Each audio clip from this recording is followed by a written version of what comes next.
అరే పర్సు మర్చిపోయినట్టున్నానే. అమ్మ రేఖ, హా మావయ్య. పర్సు మర్చిపోయినట్టున్నాను, పట్టరామ్మా. ఇదిగోండి మావయ్య మీ పర్సు. వెళ్ళొస్తానమ్మా. తినేసి వెళ్ళండి మావయ్య. లేదమ్మా, త్వరగా వెళ్ళాలి. మీకు ఇష్టం అని చెప్పి ఆలుగడ్డ ఫ్రై ఇంకా పప్పు చేశాను. అబ్బా లేట్ అవుతుంది, మళ్ళీ వచ్చి తింటానులే. సరే. అంజలి, అంజలి బాక్స్ ఇవ్వు. అక్క ఇంకా అత్తమ్మ పూజ సామాన్లు తాడానికి బయటకెళ్లారు బావా. ఓహో. ఒక్క నిమిషం బావా.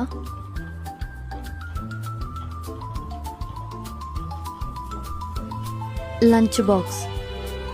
కూరలో ఉప్పు సరిపోతే చిన్న బాక్స్ లో పెట్టాను, వేసుకోండి. సరే అమ్మా, వెళ్ళేసి వస్తాను. పొద్దు పొద్దున్నే దరిద్ర ముఖం వేసుకొని ఎదురు రావాలా?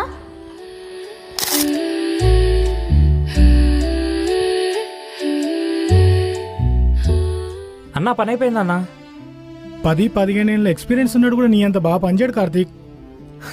స్టడీ వదలకుండా మెకానికల్ ఇంజనీర్ కంప్లీట్ చేసి ఉంటే మంచి కంపెనీలో జాబ్ వస్తున్నదా కార్తీక్? అంతా అయిపోయిన తర్వాత అర్థమైందన్నా నేను చేసిన తప్పేంటో. అన్నా, ఈ మంత్ జీతం డబ్బులు కాకుండా కొంచెం ఎక్స్ట్రా డబ్బులు కావాలన్నా.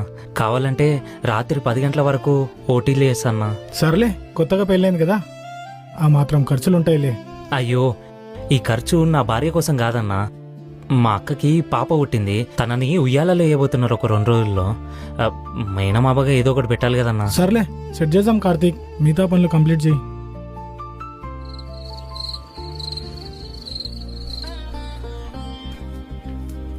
ఇటు ఇవ్వురే, కానీ మడత పెడతాను కదా, నీకెందుకు శ్రమ? కర్రీ చాలా బాగుంది రేఖ, ఉప్పు కూడా ఏం తక్కువ కాలేదు. థ్యాంక్ యూ బావా. నేను ఫ్రెష్ అప్ అయి వస్తాను, మన ఇద్దరం డిన్నర్ చేద్దాం.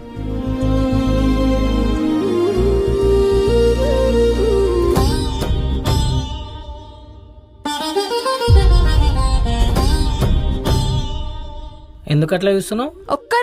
ఒక్కరోజు బాక్స్ కట్టకపోతే బయట తినలేవా? ఏ, ఇప్పుడు ఏమైందని అంత కోపం అవుతున్నావు? అది వండిన కూర అంతా నచ్చిందా?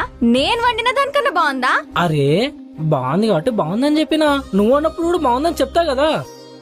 అయినా సరే నువ్వు తనతో ఎందుకు కంపారిజన్ చేసుకుంటున్నావు? ఓహో, అంతేలే. మీ తమ్ముడిని మాయ చేసుకుని బుట్టలో పడేసుకునే దానికి నిన్ను మాయ చేయడం పెద్ద లెక్కేం కాదు.